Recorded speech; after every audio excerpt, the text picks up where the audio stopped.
welcome to Career Center. I'm Kimberly White, Executive Director of the Community Career Center, a resource center located in Naperville for people in career transition. Career Center will bring human resource professionals and other experts together to provide job search tips to assist you as you search for your next success.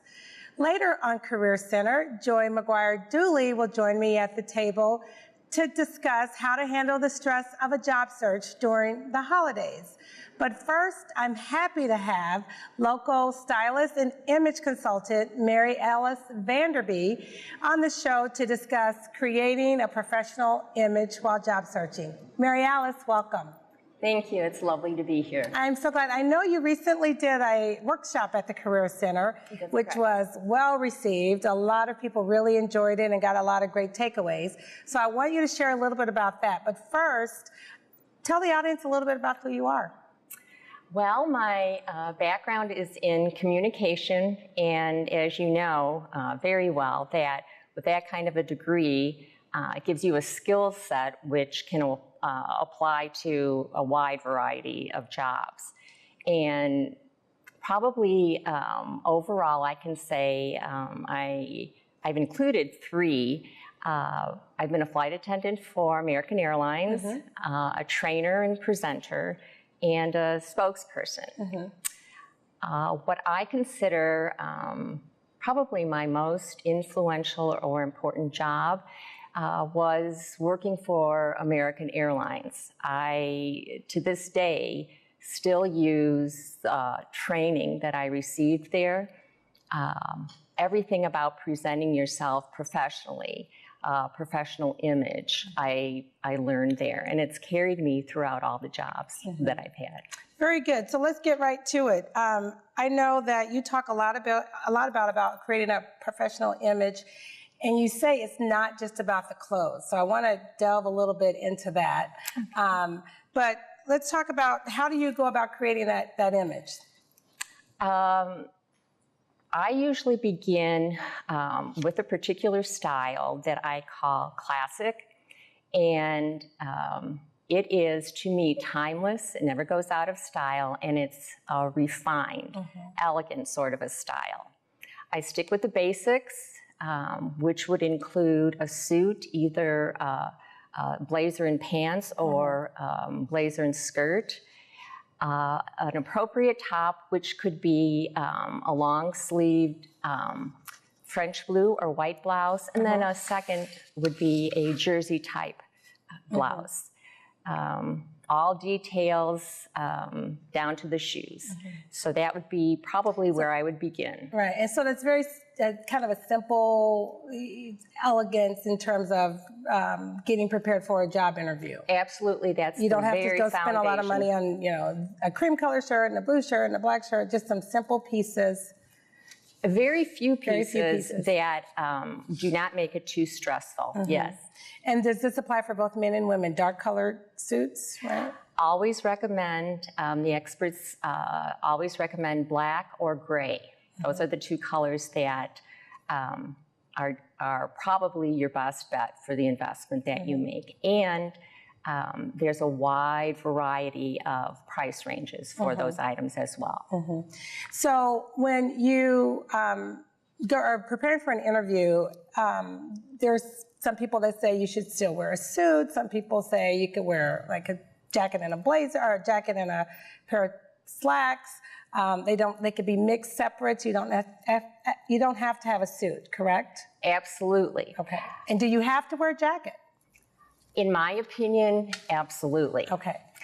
You want to project an image of yourself that you take this interview very seriously. And the image is professional to the interviewer. I always consider that an essential piece. You could put that piece, that blazer, with the pants that come with the suit and skirt. You could pair it up with a dress, and I absolutely love dresses, but you still are covering the top part of you with some structure, and I think that is still very important. now, once you get the job, there is a wider variety of options for business wear or like business casual. But specifically for the interview, I would recommend a blazer still. And it really doesn't matter what the rule of thumb is at that particular company. If they dress business casual, when you're going in for the interview, you just want to be a step kind of above of what absolutely they may be doing. Helps you stand out, right? It's you, but elevated, polished. And jackets kind of add that finishing touch, I know. Exactly. Kind of makes you stand out a little bit. Yes. All right, so when you talk about those classic pieces, you're saying a jacket, white shirt. A solid colored top. It is usually a very good look to have a small-heeled black pump. Don't forget about your coat. I recommend usually a dark-colored trench-style coat with a zip-in lining, so it can be used for more seasons, and a few basic accessories. Yeah, and let's talk about those a little bit. You don't want really big, flashy earrings. If you're a woman, you want something a little less understated, right? Rule of thumb is stud or very small hoop earrings and a watch. I always like a watch. I know everybody checks their phone now for the time, but I love a very simple gold or silver watch, and I love a leather band on a watch as well. If you wear a necklace, make sure it's very simple, silver or gold, and they recommend the length be about 30 to 32 inches. The less is more really applies here. And so it's really important, you know, your dress is really important when you're going in for an interview, because that's the first thing they're going to see, but it really says a lot about you to a particular employer, right? Oh, absolutely. I would totally agree with that. When you walk in, from the moment you walk in, no words are said yet. They see you right away, and then you get a chance to talk and interview. But that first image is very very brief, and you want to walk in with confidence and know you're comfortable and ready to go. So part of preparing for an interview is also taking some time to really think about what you're going to wear for that interview. I really believe that the art of dressing is a real step, an actual step of your job search, along with interviewing practice and resume writing. That is something that should be allotted a definite time period. And I think it is one thing you have control over, and it is a huge stress reliever when you have that done. It motivates you to keep going. That's something you can do. Right. And it's important, I think you would agree, to also do this when you're setting up networking meetings, to meet with people prior to an interview, right? To make sure that you are still properly dressed. Always. And as you always say, you never know. Yeah. You really never know. In my own experience, yes. Yeah. Always have something. For other occasions, you have to have one go-to piece in your closet for a variety of reasons. So if that's there, it's reassuring. So the workshop that you did, you talk about choosing appropriate clothes, the classic pieces. You also talk a little bit on interviewing tips. And my interviewing tips tended to be attire oriented, and they're just little hacks or extra things that I like to remind women of. For instance, I say hang everything up in sight the day before, not the night before, and look at it, picture yourself in it. And of course, it's got the tags cut off or it's cleaned and pressed. If you have new shoes, sometimes a heel or a new bottom is slippery, walk around in them. Yeah. You know, so sure. you're used to that. Basic grooming tips. Also, you have to look your best all the way around. You want to look great walking in and great walking out. And when your interview is finished, I always think it's a good idea to have what you wore cleaned and hang it up again. It's ready to go because you are going to get that next interview. Right. And so when you go back for a second interview, you talk about that as well. Now you've been in, you've seen how the company, you know, how other people are dressing. What are your recommendations on that second interview? I believe that dressing the same way is always good. Many times you are interviewing to a panel or a person or a team that is you bump up higher to the next level, and you still want to present that professional image. You can maybe change a small accessory or a color, you know, shirt underneath, but I would definitely still go with that classic, and you don't have to worry about it then. So and so I mentioned earlier, you talk about it's more than just the clothes, and I know at the Career Center we really talk a lot about dress business casual, and you can just tell the difference when people come in. You feel a little bit better about yourself. Always. Talk about that. I know you mentioned it has an emotional element to it.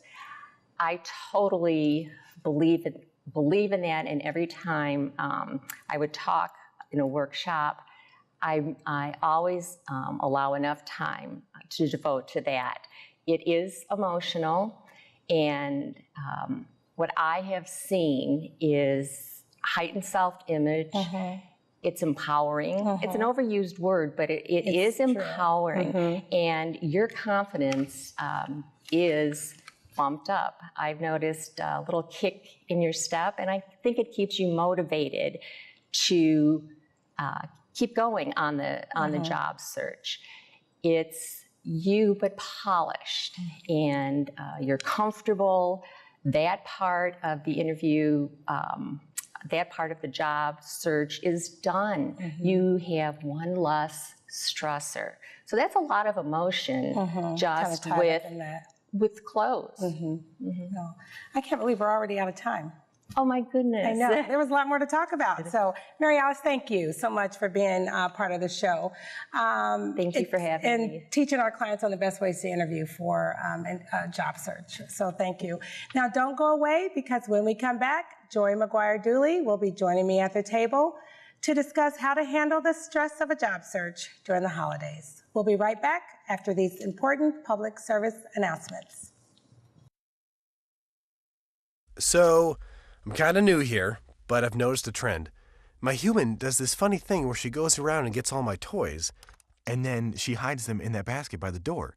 You know, but it's always the same basket, and it's always in the same place.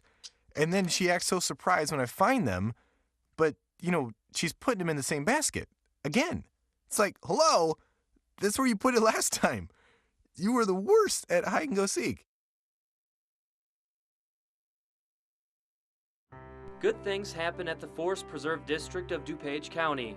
Experience more than 25,000 acres where native plants and animals make their home. Discover the scenic beauty of over 60 forest preserves containing forests, prairies, and wetlands. Explore the wonder of changing seasons along 145 miles of trails. Get outside and discover the good things that happen when you visit DuPage Forest Preserves, the Forest Preserve District of DuPage County, where good things happen.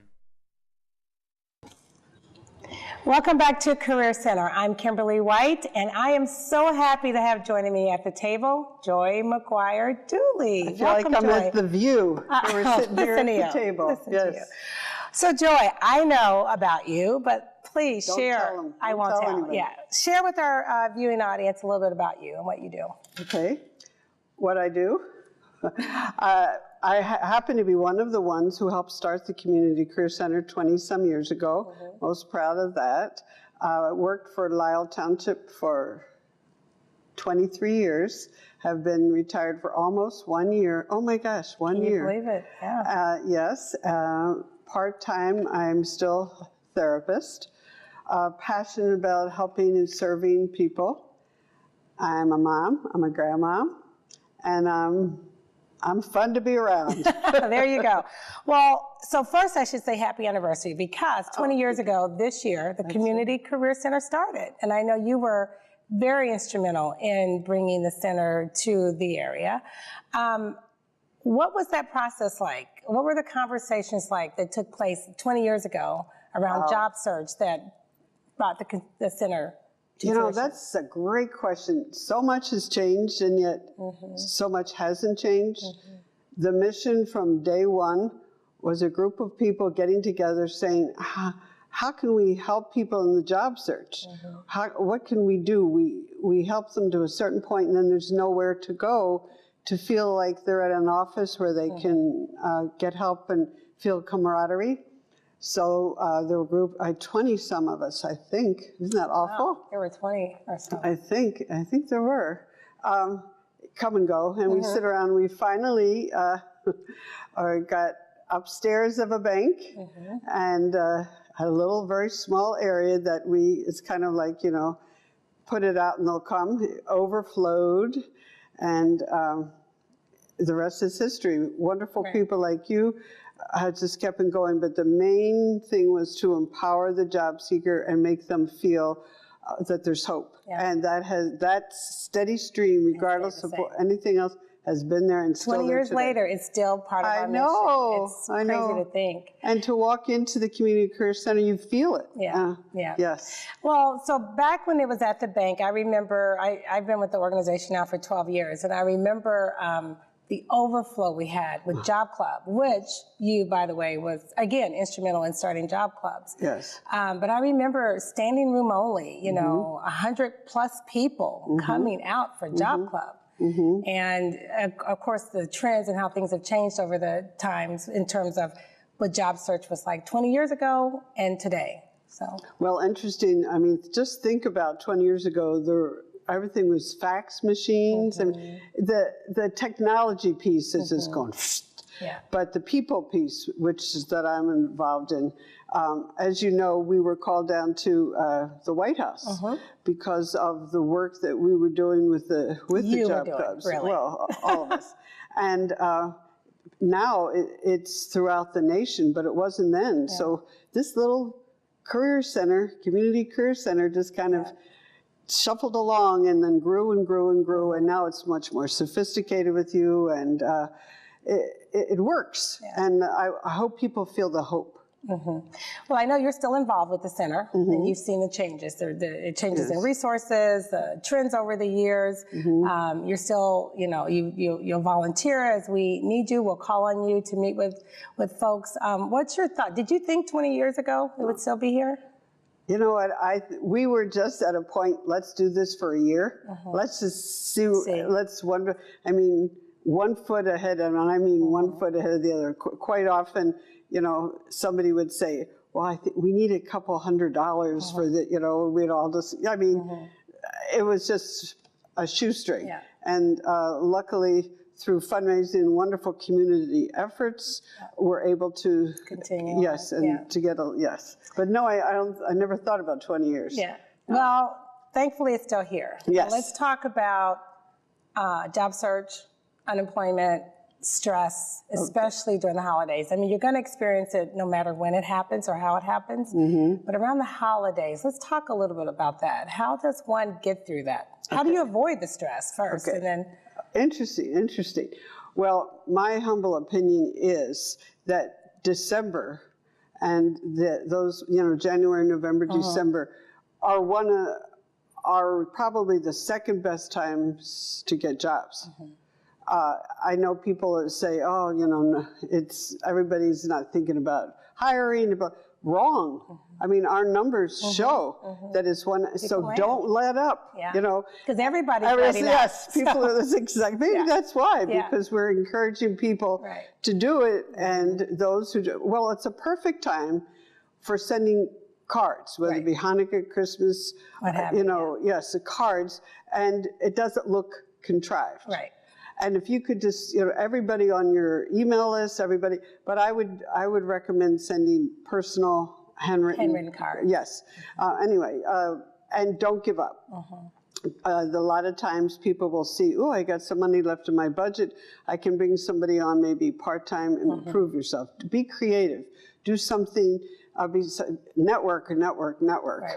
And, oh, this is an interesting thing.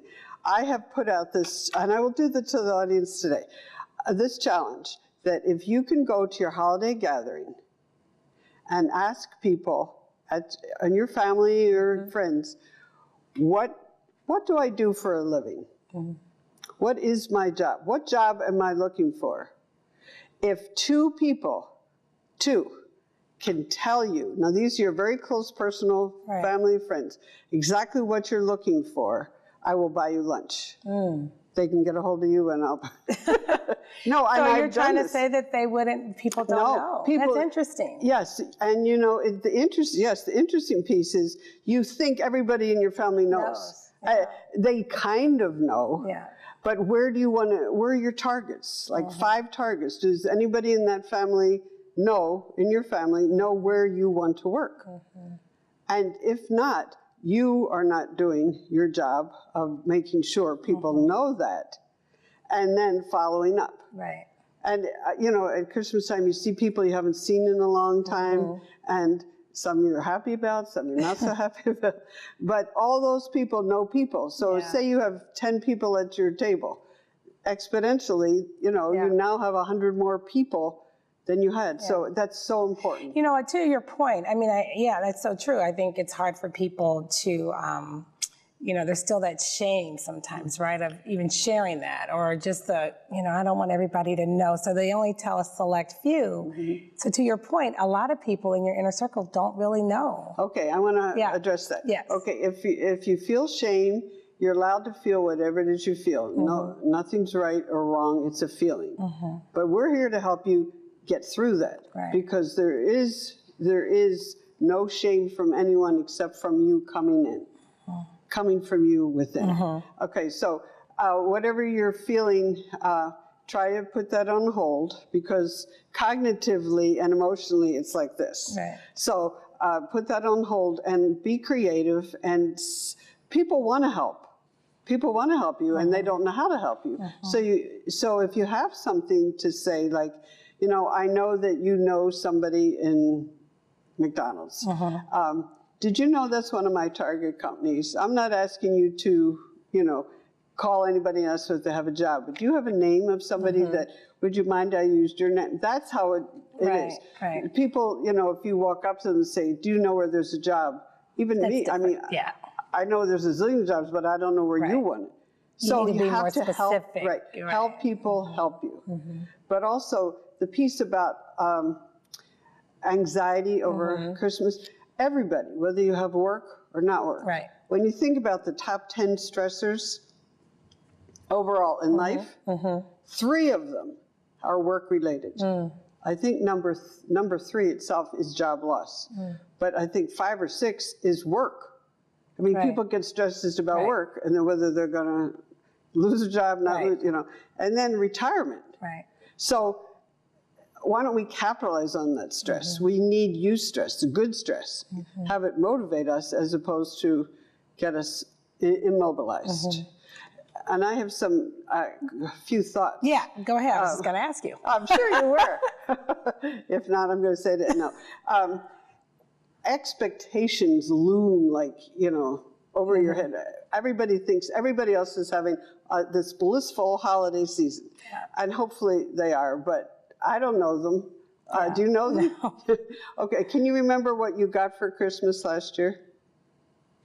Yeah, see? And I remember sitting on Christmas Eve, and this is a true story, Yorktown Mall, sitting there crying, because I couldn't figure out the perfect present. I really was. I was sitting there.